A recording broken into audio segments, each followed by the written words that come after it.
Hello everybody, welcome. It's nice to see you all. Hi. So we are here today, I'm Emily Beach, and I'm here today with the wonderful Paul Dudbridge. Hello. Hello, thank you for having me. Thank you for joining us on our lovely red sofas. Lovely, isn't it? Social distancing. Yes, exactly, of course, we are. Yes, so we're very excited to have you join us today. We are at Springboard in Horsham, which is a stay and play centre. And those of you might know that we do a lot of work with them here at Silvertip Films. So yes, check them out. They are taking bookings online, so you can come and join in the play. So yes, we're here with Paul Dudbridge, very exciting. He is filmmaker and author of this wonderful book, Making Your First Blockbuster, and also shooting better movies.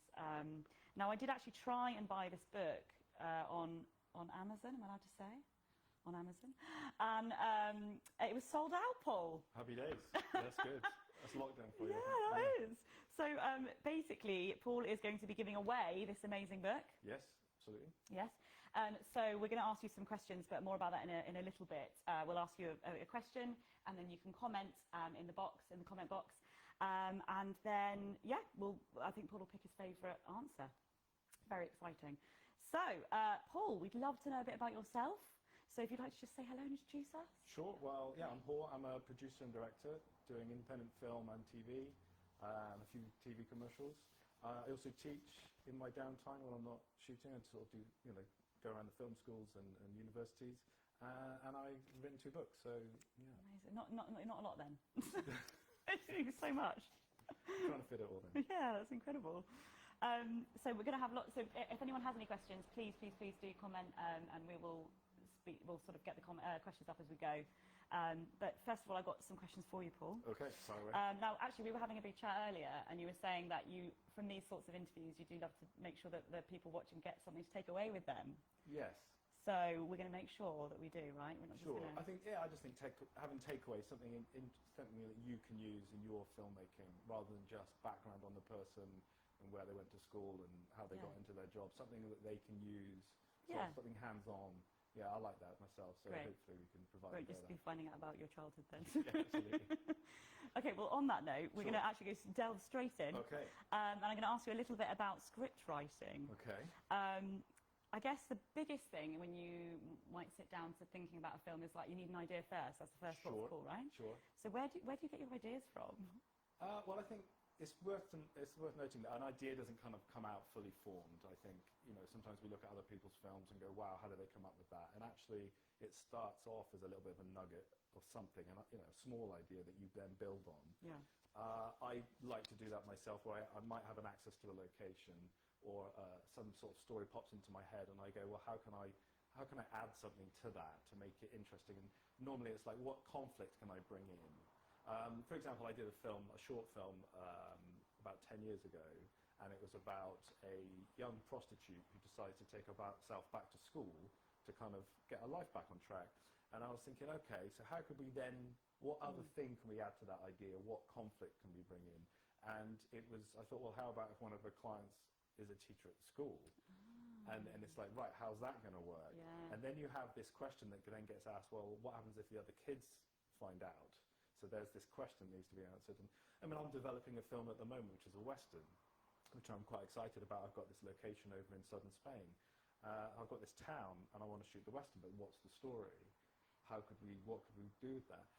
And I've got a background in visual effects and things like that. So I'm thinking, okay, could we do a haunted town? Yeah. Could do a sort of haunted Western. So then how do our characters go there? What's the reason for it? What conflict can we bring in? So that's where my ideas kind of come from. Take something that some nugget of an idea, and then add something to it that will cause friction. You need an obstacle, right? Yeah, and I think, and it could just be like, oh, I've got access to a location, so I'm going to set my film there, and then it becomes, what characters can we have in that location to inhabit the environment? I think in my head I'd be a bit of, I don't know, I find that maybe my stories just didn't link, or it would be a bit of a mess. Sure. Well, I think it's nice to have I like to have what I call an inevitable scene where something's leading to something else. So, like I mentioned earlier, that short film about the prostitute, it's only a matter of time before the kids find out.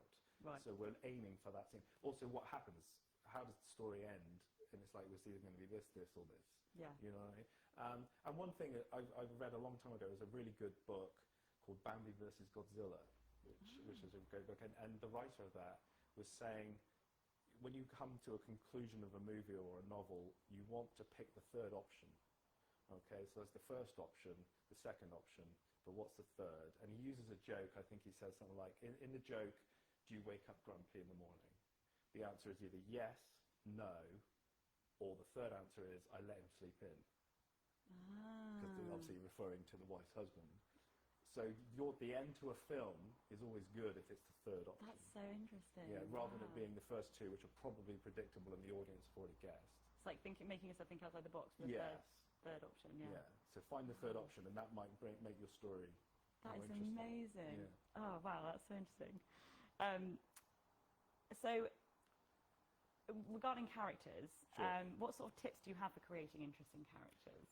Well, I think they've got to be believable, okay, and interesting. You can make them three-dimensional, and think about what the character wants, because every character wants something. Yeah. Okay, and as an actor, you should already focus that throughout the film. So if you had a 14-year-old boy playing video games, and that his want is to play video games, and if the father comes in and says, "Son, do your homework," the father's want is to get the son to do his homework. So there's conflict there, and it makes the characters interesting, how they're going to react. But if the father comes in and says, "Hey son, play video games," the son goes, "Thanks very much. Story's over." Story's over. So it's about finding those characters that might play off each other and make them three-dimensional.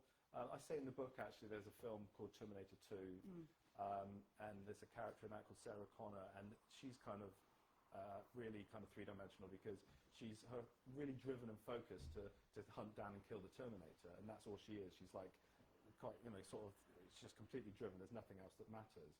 But when she has the opportunity to kill the person that creates the computer that will then destroy the Terminators, she can't do it. She can't actually take a human life. So there's a three-dimensional. Yeah. She has her humanity as well as her drive, and it makes things interesting. Yeah. So you could maybe start off with in a way, stereotypical what's the word I'm looking for? Yeah, stereotypical characters, and then add something and to then them. add the Yeah, but for secondary characters, because you want to make your main characters really interesting, but for secondary characters or third characters, stereotypes are okay because obviously you can make them interesting, that's good, but sometimes you need a quick and fast way for the audience to go, here's the loudmouth taxi driver, here's the interfering mother-in-law. Yeah. Because we haven't got time or screen time to develop her anymore, let's save that development for our hero leads. Yeah.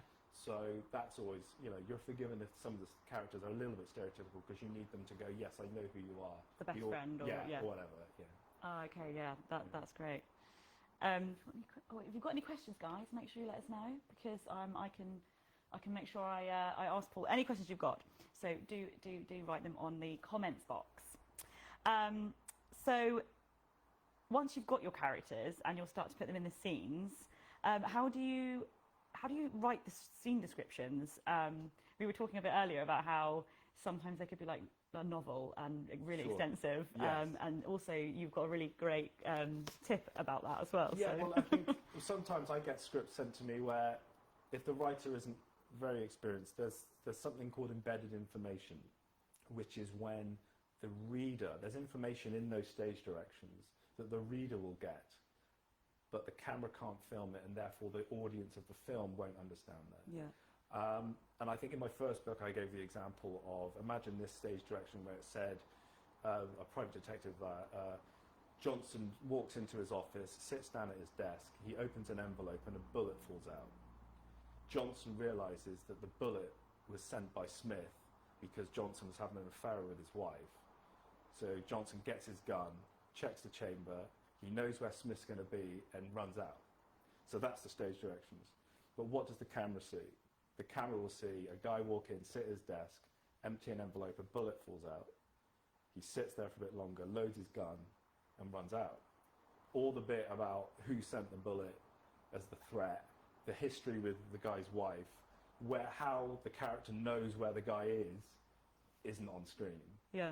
But when the director films that, and then watches that scene, the director and the writer will watch that and go, yeah, it's all there. The information's there because I know what he's doing because I wrote it. But the audience doesn't. They haven't got a clue. They haven't got a clue. And I think it's that information, and if it's important enough to be written in the stage directions, then it needs to come out in dialogue or what we were talking about earlier about characters. The best way to have a character and display a character is visually, something physical.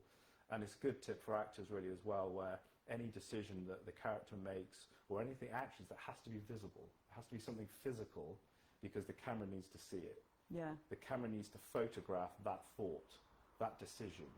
Even if it's a small thought in the eyes, absolutely. Or like. So if the character's got some dilemma and they're gonna not do something, or they're gonna decide to do something, perhaps it's a folding of the arms, or perhaps they put the gun down, or perhaps they hang up the phone. There's some kind of physical action. You can't just sit in your head and go, well, I'm thinking this. Yeah, yeah. Okay. And it is the power of not to think they're not saying it, isn't it? Yeah. Like sometimes it's more important in the not saying of the words. Absolutely. So embedded information is something that a lot of first-time writers, they write it like a novel. The character thinks. I read something once where a character was looking through old photos or some photos, and it said, Steve realizes the girl in the photo is the one that he met at the party last year. And you go, okay, but what does the camera see? Steve looking at a photo. Yeah. And that's it. Now, if that's the opening scene of the movie and that information is important, then we need to go, how can we get that information across? And sometimes you end up then into bad kind of, a bad way of getting information across, where the character starts talking to themselves, where they go, oh my God, it's Sarah from the party last year. And the character's talking out loud. So then you think, no, that's a bit crap. We need to find another way of doing that. And it's just something to look out for if you're writing a script. How is that going to be photographed? Yeah. How is that going to come? When the an interesting way to show it rather than just, because they could, you say it could be a flashback or something like that, rather than the actor saying it. Yeah. Yeah. Great. Have you got any? Make sure you let us know your questions, guys, because we would love to have some of your input. And yes, very exciting to get this book later on. We're going to be making sure that we get some questions in so that we can give one of you lucky winners this amazing book. So, embedded information, that is a really strong point. A big no-no. Yes. So how important do you think storyboards are, or like shot lists in advance of filming? I think shot lists, I personally, just my own experience, I prefer to do shot lists, and I will storyboard anything that is being something big or expensive that another department needs to see. So if I'm just shooting two people in a room having coffee, I'll have a shot list where I say why, close up person A, close up person B, close up coffee cup, or whatever it is. But if I'm doing a shot where the car streaks around the corner, the alien ship blows up the building, and the alien ship CG, the explosion's practical, and the stuntman driving the car is going to come across this side of frame or whatever, I'll storyboard that. Yeah. Because then you can say each of the departments who are going to execute that need to go, okay, well, if the spaceship's there, I need the camera to be here, and I need the information of what lens you're on, and the explosion needs to be this side, the camera, etc. Rather than it just being, building explodes by alien ship on the shot list. Then what you need to communicate, what you're seeing, or what you want to see to the other departments. A good tip with shot lists is to make them really brief. Okay, so two people in a coffee shop, wide coffee shop, medium person A, medium person B, close-up person A, whatever, close-up on keys, etc. Because when you're filming that, you want to be able to say, on set, you want to be like, yeah, I've done that, I've done that, I've done that. What you don't want is wide of coffee shop, Sarah walks in and sits down, orders a cappuccino, checks her phone, and then realises that she's had a missed call from her mum. Right. All that information is not required for the shot list. It's in the script. But when you're on set and you're filming and the person says, or, the AD or the camera person says, what's the next shot? You can go, okay, let me read. Just takes forever. Yeah, it takes too long. Yeah. So, keep it really brief and then you just cross them off. So shot lists for me and storyboards for big stuff. So it'd be like Sarah walks in, coffee shop wide? Yeah. Yeah. Okay, and that's it. But obviously if you like drawing and you want to draw Sarah sat at the coffee shop, great. Yeah. But if you don't need to do it necessarily. And it's about finding what works for you. If you don't want to, what I wouldn't advise is not doing anything. Yeah. If you wing it, I'll make it up on the day. I've done that, and it doesn't work. Because you're in the edit suite going, I didn't get a close-up of Sarah's keys. Because you kind of go, we were in rush, weren't we? Da-da-da. But if it's written down, it needs to be ticked off, and it's something, crossed off. Is there sort of like an average of like how many shots in a scene? Yeah. Well, not in a scene, but what you can do in a day. Right. So a good rule of thumb, if you're doing things properly from a point of view, if you're lighting the scene, you're blocking it, and you're rearranging where it is, and all the extras, and the camera's moving, you're looking at about 25 minutes per shot. Okay. So it's about 3 an hour. Okay. So if you've got 2 hours, that's about 6 shots. Right. Okay. So if you're on your shot list, you've got 15 shots, and there's 2 hours left of the day. You're not going to do it, or you need to start thinning your shots out, or you're going to go over time. Yeah, I just know from previous experience, having acted on some sort of short films, it can definitely get to the point where there's just so much planned, and I don't think they know exactly how many they should be putting in. There's a saying in the industry, I think, where it's Hollywood in the morning, Hollyoaks in the afternoon. Because everyone goes, I'll do take 16 of the wide shot of Sarah walking in, when you're going to be on that for about 4 seconds. And then by the time you get to the crying scene at the end, you've got the lights going, and there's no time to do it. That's great. Yeah. That's a really good analogy. Just so that we've got some time for everyone to sort of comment in the box, I'd love you to sort of ask the viewers what the question is for them to be able to win this amazing book. Okay, so I think the question what we're going to go with is, tell us why you think you would benefit from owning the book. How will it help your current filmmaking practices? Yeah. How do you think it would benefit you? Tell us why. Paul will pick his favourite answer, and then you will get a copy of Making Your First Blockbuster. And then we want to see the first blockbuster, potentially at the Horsham Film Festival. Just bringing that one in. So actually talking about film festivals, what do you feel about them? Bit of a curveball here, but Cool. I think they're great because it's an opportunity, first of all, to network with other filmmakers and to see other work. You don't know where you might sit on the ladder, so you might see some films that you go, wow, that's really good, I want to aspire to make that, or how did they do that shot, I want to speak to the director or whatever. Or you might realise that some of the films aren't that strong, and you go, hey, I'm better than I thought I was. Yeah. So there's a confidence thing there. You go, hey, do you know what? Are my films any good? We all have that self-doubt. Oh, absolutely. Am I any good? And to see other people's work, and you go, do you know what? I think I'm pretty average here. Actually, this is pretty good. I'm better than some, but not as good as the others. But it's an opportunity to go, I know, I like that technique they did with the titles. I might copy that, or, how did they afford to do that? Or, I don't know. So it's an opportunity to network and learn from other things. Absolutely. I think it's a massive thing for networking. Yeah. Like, sort of big, from running the festival with the guys, it's just, it's a great place for people, great platform, really good place to see where you are in terms of your own progression. And also seeing your work with an audience. Yes. On the big screen, and seeing how other people, I don't know, to see how other people take it and react to it. To hear strangers laugh or gasp. Yeah, you've done a good job, yeah. Because you're sat in the edit suite going, I don't know if this is going to work, I don't know how it's going to play. And you show your mum, of course she laughs, but you want to know what strangers think. Yeah. Someone that knows nothing about the film, did they get it, did they not get it? And it's quite encouraging. We were lucky enough for one of the projects that we did a couple of years ago where we were invited to go to Denver for a film festival over there, which was really nice. And we went over there and the project had a lot of visual effects in it. I didn't do the work myself. Our visual effects supervisor, Alan Tabret, did the work. But we had one of the top VFX artists in LA was in the studio, in the audience, and he came up to me afterwards and said, I don't know who did your effects, but they were fantastic. And I was like, well, thank you very much. I'll pass on the compliment. So it's just kind of it was great for Al to hear that. Yeah, absolutely. And also good to know that other people recognise the work. It's really exciting. Yeah, that sounds great. Yeah.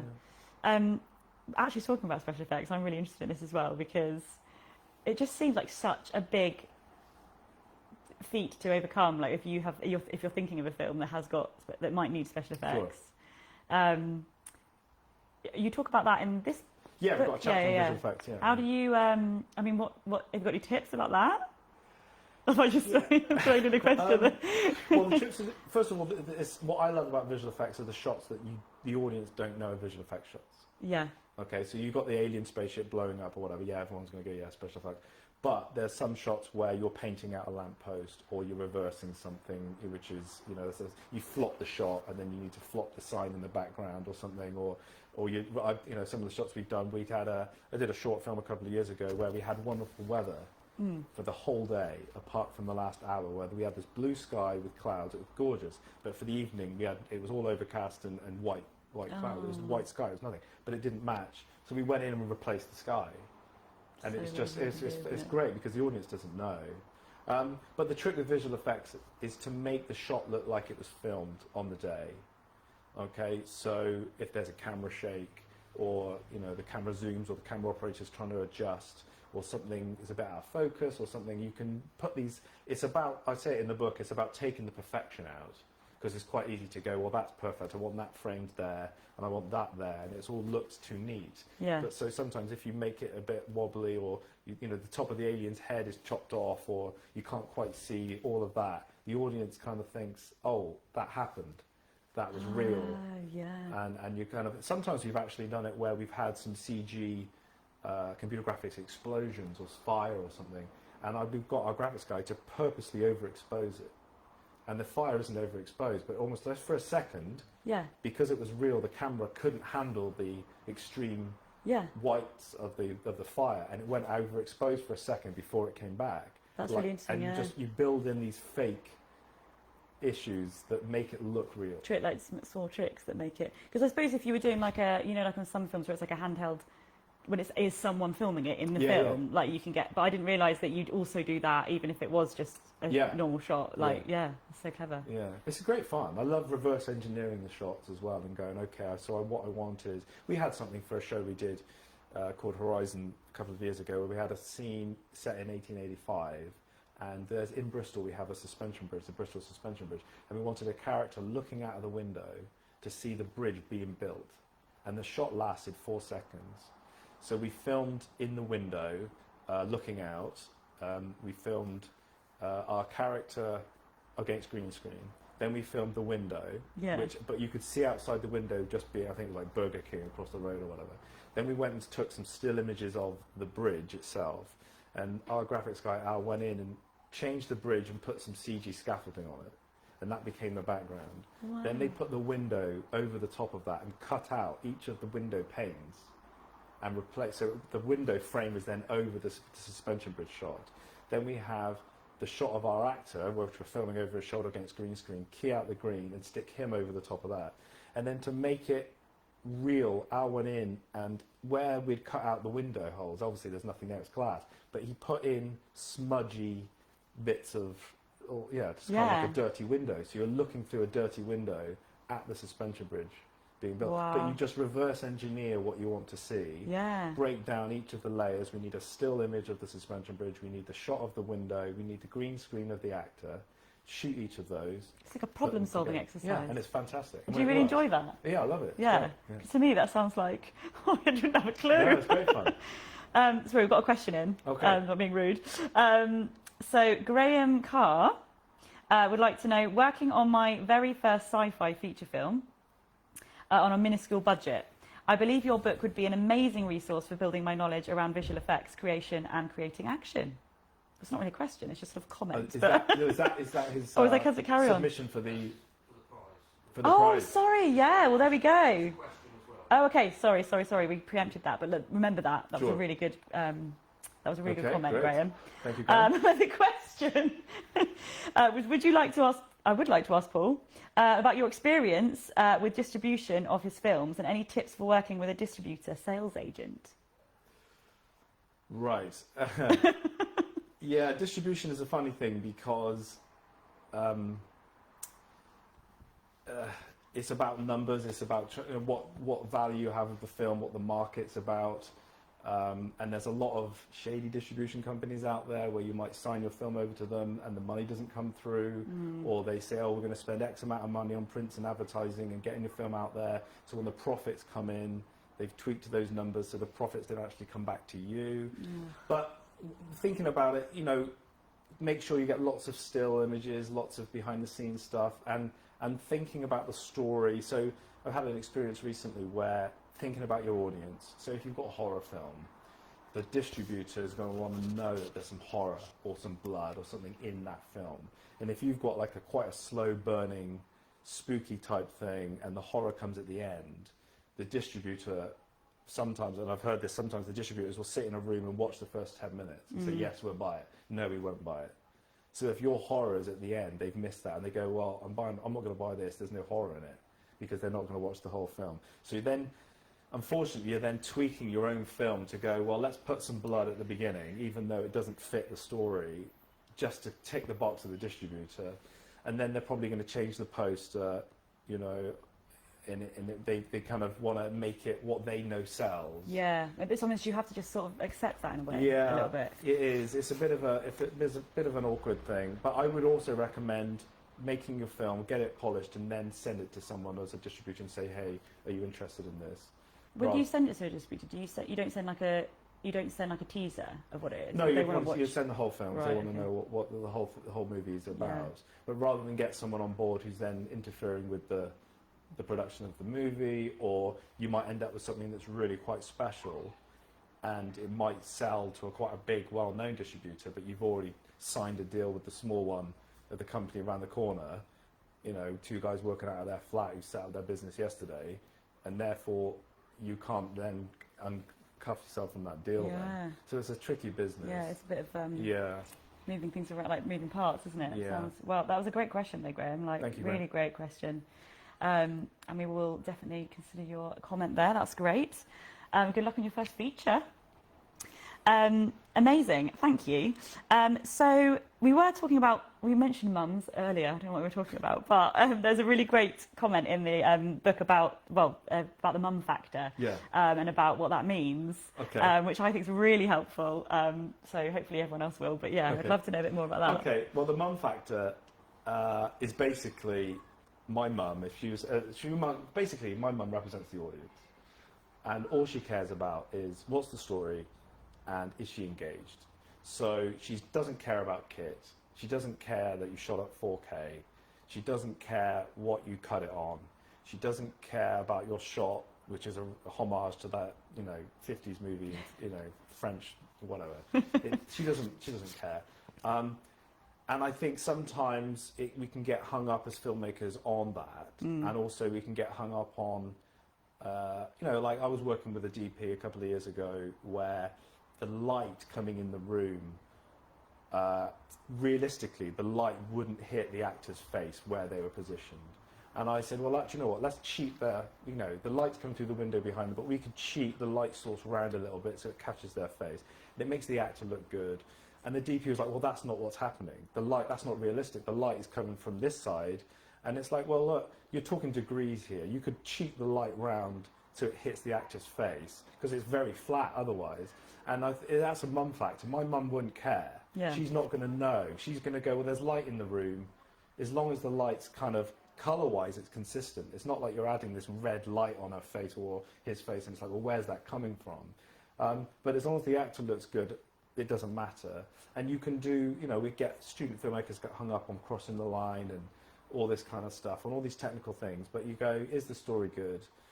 My mum has never watched a film and said, I hated it, it was really boring, but at least the lighting was correct and geographically to the location that they filmed it in, and they shot on Ari Primes. She's never said that to me. I would be very surprised if she did. She might now. She's like, listen, we're on zoom lenses, not primes. It doesn't matter. Yeah. So the light in the room, all that matters is it engaging? Is it a good story? Because I guess you need to remember who your audience is. It's not going to be like a room full of people that are really technical. No, and also even if it is, it doesn't matter. It's about, and it's getting hung up like that or worrying about the light. You're avoiding the opportunity, or you're missing the opportunity to create some really interesting images and really something. And it's not all about aesthetics necessarily, but if your actor looks good, the audience enjoys what they're watching. They're not necessarily going to say, well, hang on a minute, that light isn't right. I mean, I'm a big fan of the director Ridley Scott, and he's a really good advocate of this, where he would, when he filmed his first movie called The Duelists, it was about two guys dueling back in like 1700 in France, and he had a son, literally the son, There were two guys dueling, and the sun was behind the shoulder of this actor over here, and this actor over here.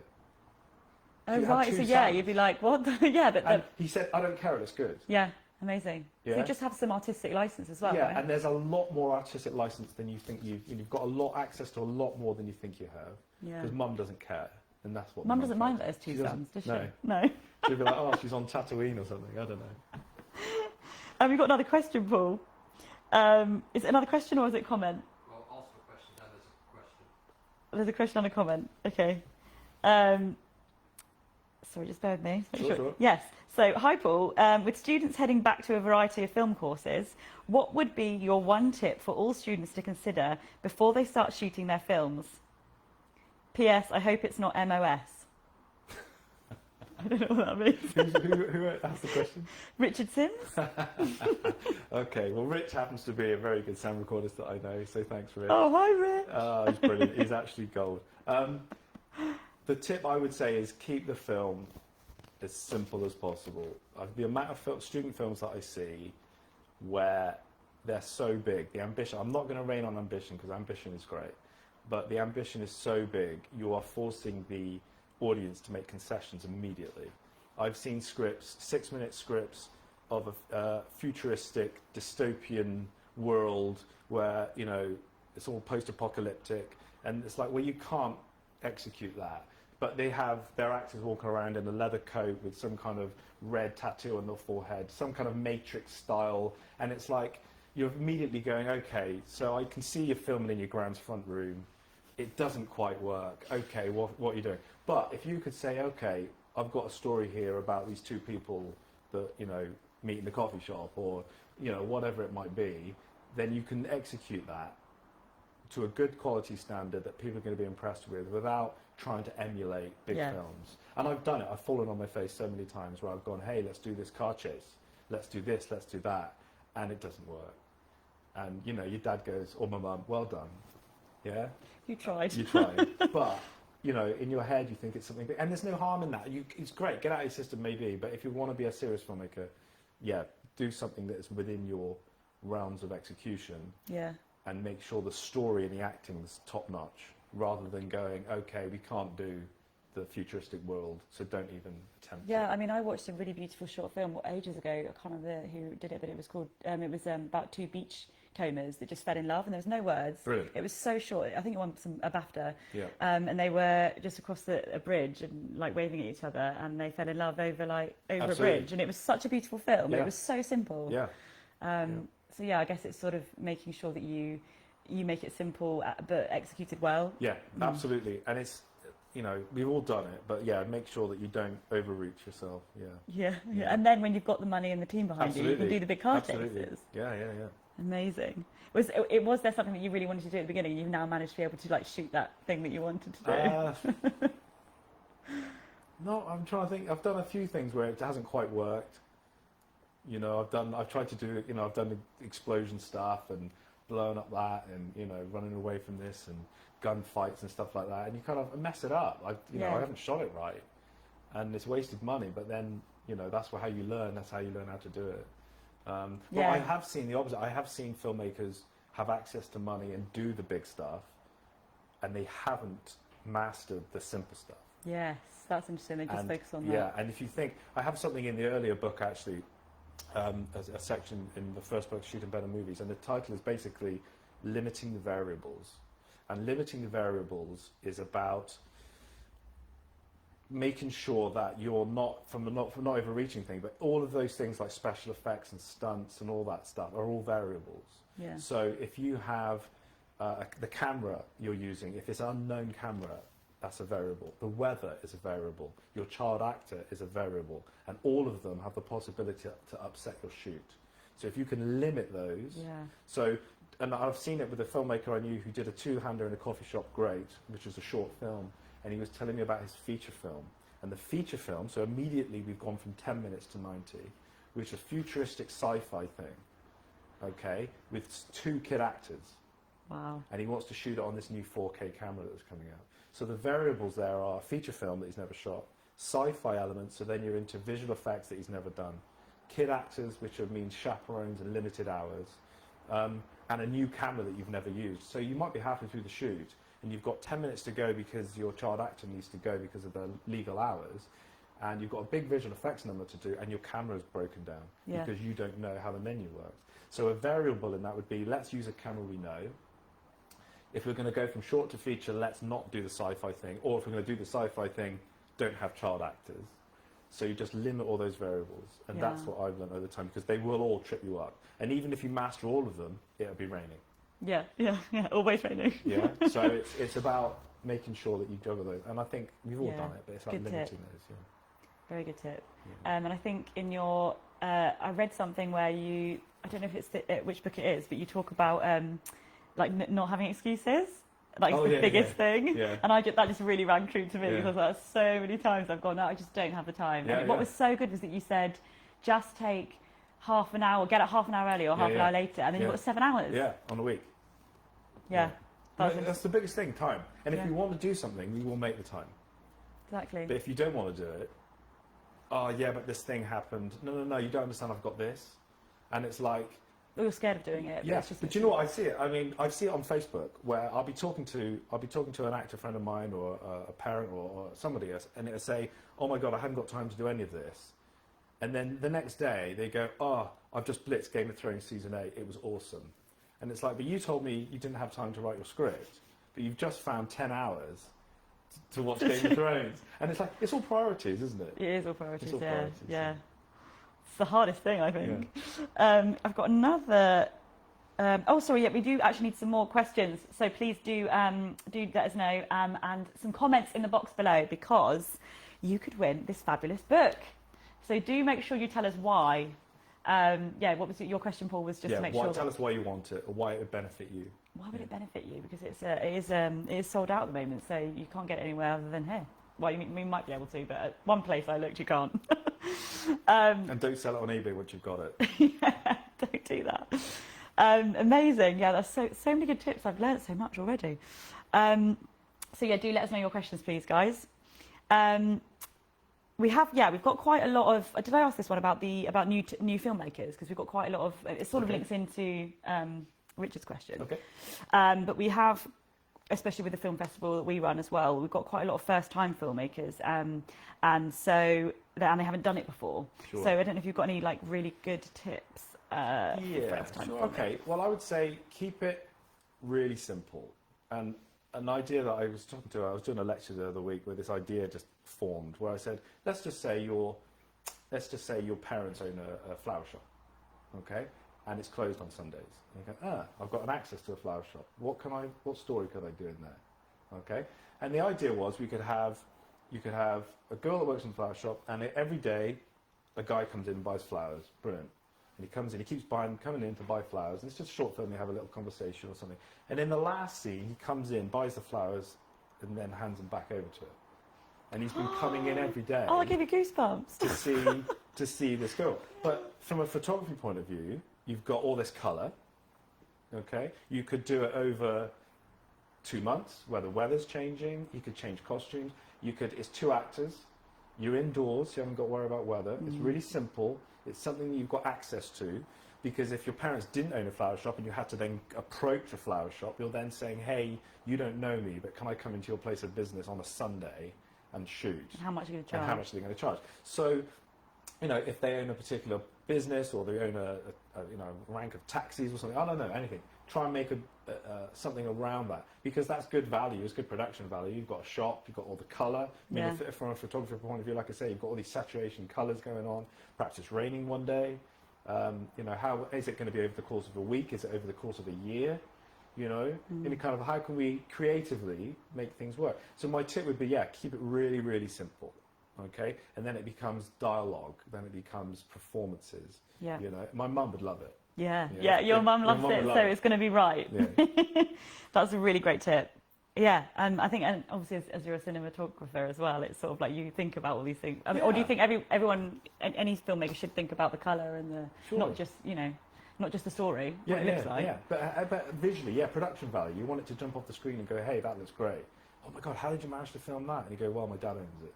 Or I borrowed it off my uncle or something. You know what I mean? Yeah. Great idea. directing can be physically and mentally a mentally demanding job with irregular hours. What is your top tip for looking after your own well-being while in production? Okay, who said that? That is also from Graham. Okay. Yeah, I would say it's a really, really important thing to take good care of your health. Yeah. And that's before, in a general way anyway. You know, you don't want to just go, well, I eat burgers and chips and I don't exercise throughout the whole year, but during the 2 weeks I'm shooting, I'll start running or something. It doesn't work that way. So looking after yourself, and I think even just from a point of view of like the preparation that you're doing, if you've done your preparation, you're not going to be so stressed. You're not going to necessarily, you will have trouble sleeping at night before the shoot, I'm sure, but you're not up at night worrying about something because you've done the prep. So it's about getting the right sleep, it's about getting the right foods, drinking water, all the basic stuff. And your body's going to need a lot of energy to kind of keep yourself ticking over. And sometimes, and we've all done it, where you make the mistake of not eating and it's just not good. You crash by the the end of the week because you haven't taken care of your body.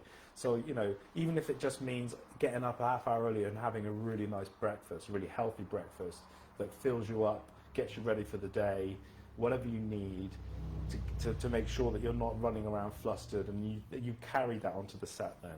So it's about looking after yourself, and also before the shoot, so you're getting your 9 hours or whatever you need in the couple of months leading up to it. You're fit, you're healthy, you're drinking lots of water, because you don't want to then crash in week 4 of the shoot or whatever you're doing, because you're going to be no good to anyone, or you come down with a cold or something. So it's all about being, practical. It will affect how you are on set, right? Pardon? It will affect how you are Oh, on set. absolutely. And then you don't want to end up being grouchy, snapping at the actors because you haven't slept the night before. You haven't slept the night before because you were worried about that thing, or you were chasing that thing you haven't organised yet because you haven't done your preparation. So think about the knock-on effect. It's like throwing a stone into the water; it just ripples out. Yeah, so absolutely. Everything's connected to everything else. Do you think, obviously, when you're starting out as a filmmaker, maybe you're not getting paid as much money to sort of do the job, so you have to work alongside other things? Yes. I don't know if you've got any tips, because as Graham said, it's sort of a demanding job, and it can be difficult, I guess, to get regular work. Yeah. I don't know if you've got any tips around like that, around sort of how to go about like working your way through passion projects and doing what you want, but also like getting money in, and I don't know. I find that hard as an actor, really, to balance my life like that. So I don't know I think it's one of those things. First of all, I think as any type of filmmaker that you are, I mean, I have this actually, I think in the first book, where if you need to work for free on projects, obviously if you're doing it your own project, you're going to be working for free, and you just have to make it work. And if you're grafting, if you're doing your regular job 9 to 5, you have your dinner, a couple of hours with the kids or whatever, and then you do 8 till 12 on your own film, and then at the weekends. And I think working with other filmmakers that have done that, and filmmakers that want to be filmmakers that haven't done their film yet, that's the difference. Yeah. And it's like they haven't finished that script yet, and it's like, well, you have just done all of Game of Thrones. You could have done your script if you wanted to, and then they were still tweaking that, or they're waiting for the money to come in, or they're applying for that grant that they might get in 2024, in which case your passion for the film has died. Yeah. So if you need to get a bank loan, if you need to work double hours at Tesco's, if you need to do whatever, that's the way you do it, and that's the way I did it. If you look at filmmakers in America like Kevin Smith, who made Clerks and stuff, you're maxing out credit cards, you're working throughout the night, and you have to. That's the part of the sacrifice. Yeah. And it's the same for actors as well. Absolutely. Yeah. So if it's and it's again what we were talking about, like they're not making excuses and just doing it. And I think it's funny. I always look at the first reactions. Philosophy, other people's philosophy will come at you with their immediate reactions. So if I said to a crew member, or I said to a student, "Hey, do you want to come on a shoot? We're filming, and we're on top of that hill in January at 6 a.m." And if they go, "Hey, sounds cool. Where do I park? Whatever, count me in." Or if they go, 6 a.m., I don't know. And it's like that initial reaction tells me everything. Yeah. It's the philosophy. It's like, oh, I'll have to get time off work, but leave it with me. I can make it work. And it's like, it tells me they're passionate. But if you drop any excuse in before that thing that you want to do, that should be telling you something. Yeah, definitely. Yeah. Yeah, that's so interesting. And it is all just about sort of you know, making sure that if you've got that passion, then do something about it. Yeah, absolutely, absolutely. Amazing. So, sort of linking, I guess, budget's always a big part of filmmaking. So, how should you be aware of what things might cost when writing scripts? And again, a bit about the distribution question was sort of how do you get it made?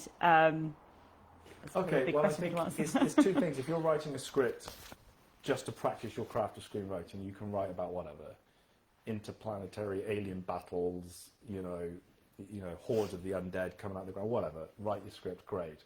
But if you're writing something with a view to making it, you have to have one eye on the budget, one eye on production, going, yeah, but how can we do that? Which is where keeping it simple comes in, and kind of going, what can we do?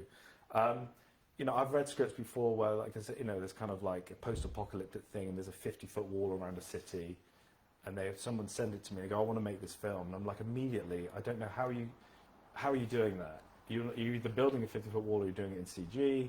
How are you going to execute that? And I always remember I had a script once for one of my students a long time ago, and it was a short film that he wanted to make, and the opening lines were, the 4 police cars come to a screeching halt outside the burning house. And I smiled, and I was like, okay. And I said, how are you going to do this? And he goes, well, I'll get the police cars, and they come to a stop, and the house is on fire. And I'm like, yeah, but how are you going to do that? And if you break that down, you go, okay, so we need to, you know, unless you're dabs with the policeman who can get you 4 police cars, but you're talking then cordon off a road, getting the police, you're looking at stunt coordinators trying to coordinate the cars coming to a screeching halt so no one gets injured. How are you going to do the burning house? I said, how are you going to do the fire? And he goes, oh, it doesn't have to be fire, it could just be smoke. And I'm like, okay, say you put a smoke bomb in the window of the house you're filming at. What does Mrs. Jones at number 63 think when she looks across the street and she sees smoke coming out of that house? She's going to think the house is on fire. So what's she going to do? She's going to call the fire brigade. Yeah. So then you're into letting the police and fire brigade know that you're filming, that don't be alarmed. Oh, sorry. Yeah, not in the film, Mrs. No, Jones. yeah. It's in actual Mrs. Jones. Mrs. Jones at number 63 is going to go, oh, there's Yeah. a fire over there, because she might be able to see the camera crew. You'd have to go around to every house with a letter to So say that they've you got to were... go around to every house. So, and that's before the action. No one's opened their mouth yet. So it's about how are you going to execute that? How are you going to do it? And we all fall into that trap. I did something in the show a couple of years ago where I wrote the script where it said the group, they break into a museum and they break the display cabinet with a baseball bat. That's one line of text. There we are. I sat in my bedroom writing that, gold, right? How are you going to do that? So when you break it down, this is what happened, right? We're filming in this museum in Bristol. I'd have to put a call into a special effects company down in Devon and say, I want some sugar glass, because that's how they make glass, which can break. This is the dimensions of the display cabinet, okay? And they say, okay, it's going to cost you X amount of money. Now, do you buy one or do you buy 2? Yeah, what if something goes wrong? Because if one breaks, you've got nothing left. So then you're into budget constraints. So then we go down, and the guy on the phone, the special effects guy, said, so then I've got arranged time to go down and collect it. He said, it's in a wooden carton. We've nailed it together. It's all the, kind of polystyrene to protect it. And he said, you need a van to pick it up, because if you put it in your car and you go over a speed bump or you brake harsh, it's going to break. So you need a van strapped down in the back of this van for this carton with this glass in it. Okay, so we get the van, we go down and pick up this case, but we're picking it up on a Friday, and the location that we're filming in, we're not filming until the following Monday. So then, are we having the van over the weekend, which obviously adds to the higher cost, or are we hiring the van once, dropping it back, then hiring the van again on the Monday to put the case in the back, strap it down? Then we jump to the location, so then we're at the location. We've got sheets of glass. How is that coming together? It's not a display cabinet just yet. So then you have to make a call to an art director to see if he's available, she's available, to come along with special glue to put the thing together. And then it's got to get put in the location, then you've got to film it, then you've got to smash it, then you've got to clear away the rubbish. All because some writer they smashed the display case with a baseball bat. But the cost and the logistical things involved behind that one thing was massive. And how important is that to the script? There you go. So you have to ask yourself, how important is that thing? Is the burning house? Is the 4 police cars? And I've got a thing in the book, actually, about breaking down visual effects, where if there's a scene if stage directions might say Santa Claus flies down into the town square and a load of kids run up and pet the reindeer. That's the stage directions. And if you break that down, what have you got?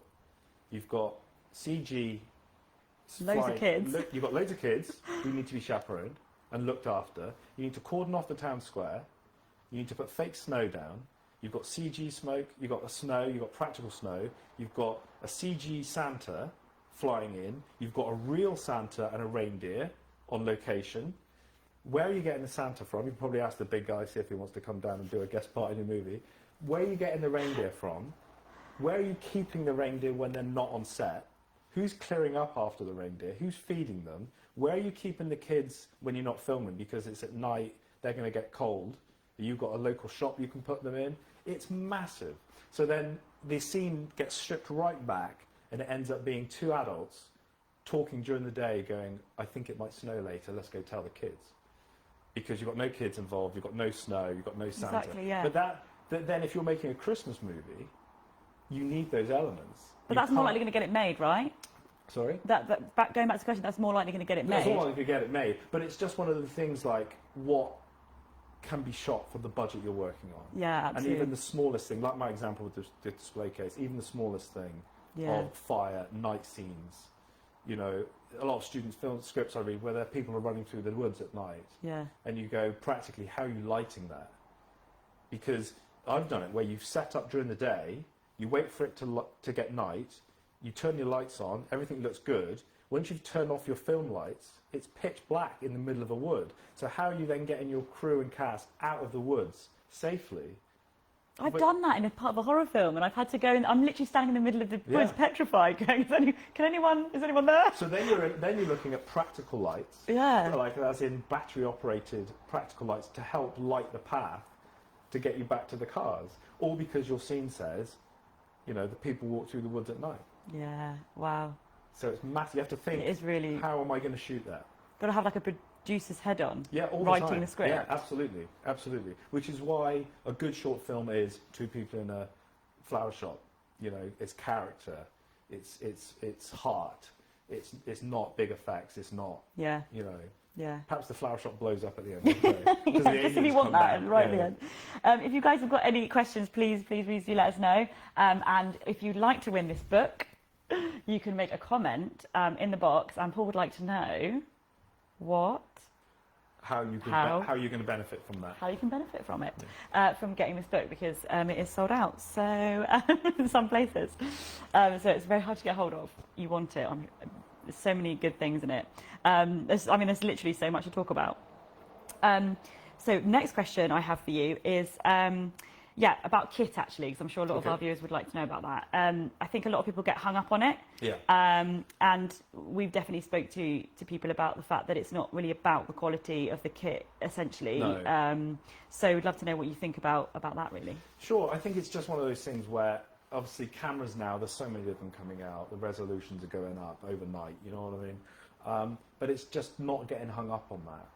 I mean, you know, you could shoot something, you could give the best camera kit in the world to a sort of an amateur filmmaker, and you could give an iPhone to the best cameraman in the world. And I tell you, the camera person over here with the iPhone is going to shoot something better. And it's all about how you film something. It's about the depth, it's about the camera angle, it's about the story and all the rest of it. Again, mum factor. My mum's not going to look at the movie and go, hey, I see you use the Blackmagic 6K on that, you know, with Ari primes. She's not going to say that. But, I mean, even down to some filmmakers are like, oh, I'm always using prime lenses. I like these vintage lenses. And all, that's all great. But, you know, I personally prefer zoom lenses because they're a bit more quick and practical. I can grab a couple of shots off one, you know, sort of setup rather than having to stick with one lens. And it's speed for me. And back in the day, the quality difference between a prime lens, which is a single focus lens, and a zoom lens, you could notice because the zoom was a little bit grainier, the quality wasn't there. But after 3 or 4 seconds, my mum's watching that. She's going to go, okay, this is the quality of the lens. This is the quality of the image, that I'm looking at. What's the story? She's not going to go, oh, master primes. Great. There's a bit Vintage of grain lenses. there, yeah. She's not going to care. But sometimes it's easy to get hung up on this. And I have filmmakers approach me sometimes going, I've got a new film, I'm going to make it, and we're shooting on the red. Like I'm going to be, oh, wow, like that's important. It's not important. It's what's the story. Yeah. The only time, obviously, like if camera kit is important, obviously, because if you're doing big visual effects things and you're going to be zooming in and if you're doing some shots which you're adding camera shake or something, you need a big sensor, so you need a big resolution in order to have the opportunity to do that without the quality dropping. Or if you're filming something for Netflix require 4K. Yeah. You can't shoot something on HD or 3800 or whatever. It has to be 4K. So therefore, you're looking at these cameras over here that can shoot that. But that's about it. Once you've got the camera, it then becomes story and where you put in the camera. And to explain this example, I remember being at a film festival actually, and I saw a short film which had the production value of like James Bond. It was shot on the Alexa, the costumes were amazing, the grade, the music, the effects, everything was awesome. And guess what everyone said when they came out? Didn't know what it was about. Didn't know what it was about, and I was so bored. Really? Yeah, so it didn't matter. It became the talk of the festival because everyone knew it was amazing, like to look at, made by people that knew what they were doing. But what was the story? And we were bored. And there was other films there that were shot on iPhones, the 5D, C300s, made with no kit or whatever. But the story was amazing. It was engaging. It was engrossing. Yeah. Mum would have loved it. Yeah. But everyone else was bored by this high production value shot on these amazing cameras. It doesn't matter. So don't get hung up on the kit. Yeah, that's Story, such a good idea. story. So I think that actually stops people from doing things sometimes. It does, because they get worried. They're like, oh, I don't have this latest thing or whatever. But It doesn't matter. Well, and it wasn't Birdman filmed on or was that just because it was a continuous shot? It might have just because it. I'm sure that was. There's a film, a really big film that was. I can't remember it, but it was filmed on an iPhone. Yeah. So, yeah, you should definitely make films.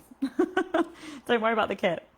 So, yeah, what advice do you have for directors about putting a scene together for filming and the basic language of creating a coherent scene on screen? I would say about mastering the fundamentals, the basics of coverage. I mean, we talked about two people in the coffee shop or whatever, knowing what shots to get just to capture the actors. Yeah. I need that shot.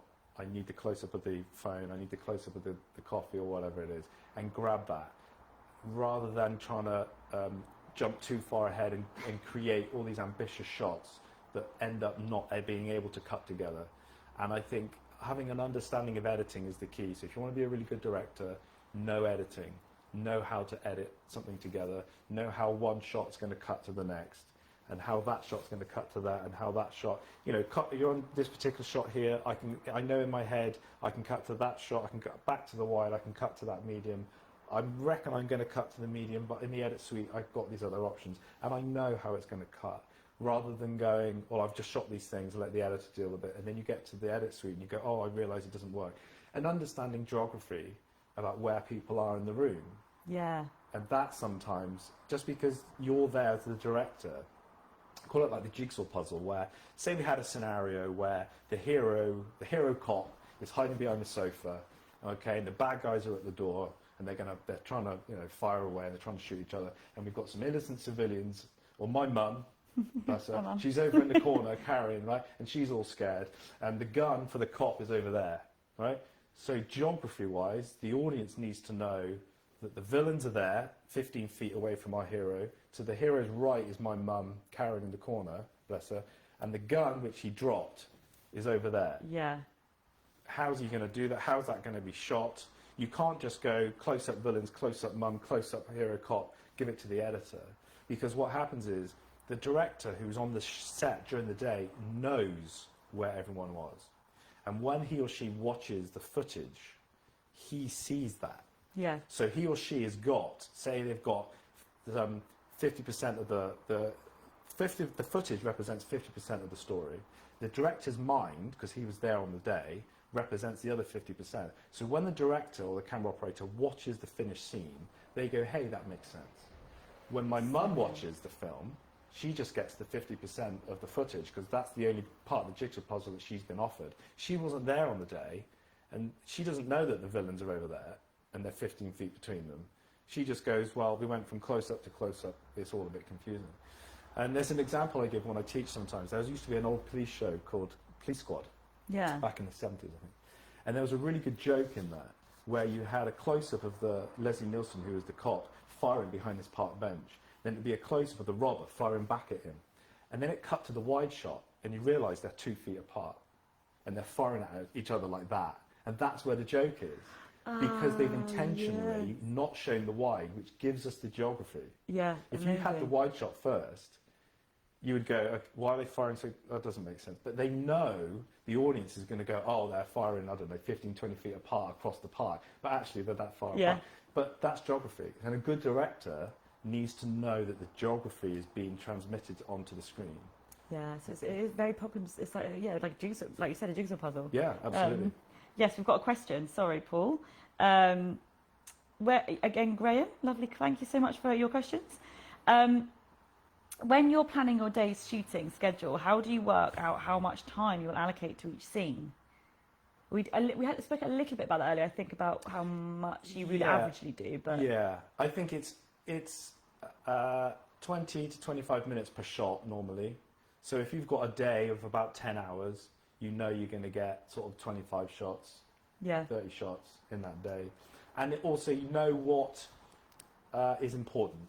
And I've made this mistake before where you start off the day and you do 6 takes of the wide shot of the car pulling up outside the house. And then by the time you get to the end of the day where you've got the scene where the father's crying and the mother's trying to do something and it's all the big emotional character stuff, you've got 10 minutes to do it. Yeah. Because you spent too long on the stuff at the beginning. So it's about going, do you know what? I've got enough here. This is fine. I can cut around that. I'm knowing what you're going to use in the edit.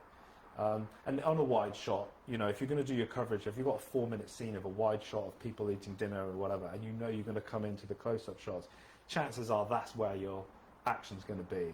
So on the wide shot, you don't need every single line from every single actor around that table to be pitch perfect. And I've been there where a director's walked over on take 6 going, Sarah, when you say your line, can you tweak your inflection so you look at your da-da-da? And it's like, well, you're going to be on the close-up for that. Don't worry about it being on the wide. And if there's a part of the wide shot where someone gets up and walks across, or someone comes in, the butler comes in with the tray or whatever, then yes, make sure that bit is good on the wide shot, because chances are you're going to be using that particular take because it gives us the geography of someone else entering the scene. But if it's someone crying, then we're going to be on that in the close-up. So spend your time on that, not on the wide shot or 100 takes of the keys going down on the floor or whatever because they didn't fall right. You know what I mean? It doesn't matter. Yeah, I've been in that room before and I've done it 12 times. Yeah, we've done it. We've been in the edit suite where we've got 6 takes of someone looking at their watch. And I don't know why we went to 6 for some particular reason. And then in the edit we've gone, take 2's pretty good. Yeah, like why do we have to have another 4? That's great advice. Thank you so much. We're actually nearly out of time. We've been chatting for so long. It's great. Basically, we just wanted to reiterate the fact that the stories, part of Silvertip Films and our festival is that we really like great stories. So again, just to reiterate, if you are going to be putting a film in, or as Paul has said, it's all about the stories. So make sure you make it simple, and that's what we love. And if you do the flower shop idea, credit me. Yes, exactly. Yeah, put me in it, maybe. Please make sure you check out Paul's book, Making Your First Blockbuster, and his other book as well, which is Shooting Better Movies, they're both fantastic. So much in here. I can't wait to see the films that you guys make from reading. So we've got to pick somebody for the comments. Okay, we'll for your decide book. that now. Okay. Yeah. Okay. So we had some pretty good ones. All right. I've got a favourite. All right. Let's hear them then. I don't know what you think, but I think we've had quite a lot of questions as well from this lovely gentleman. So I don't know if you think that his is pretty good, but the comment that he made was, working on my very first sci-fi feature film on a minuscule budget, I believe your book would be an amazing resource for building my knowledge around visual effects creation and creating action. What do you think? Very good. What are the others? Thanks, Graham.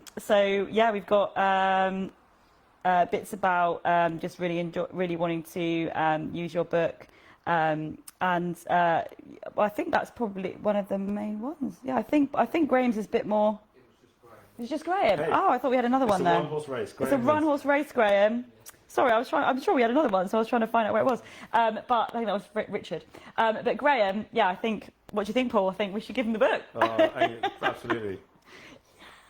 Thank you, Graham. Thanks for watching. Thank you so much, guys. And yeah, it was really great to meet you, Paul. Thank you for having me. I learned so much from you, so I hope everyone else has too.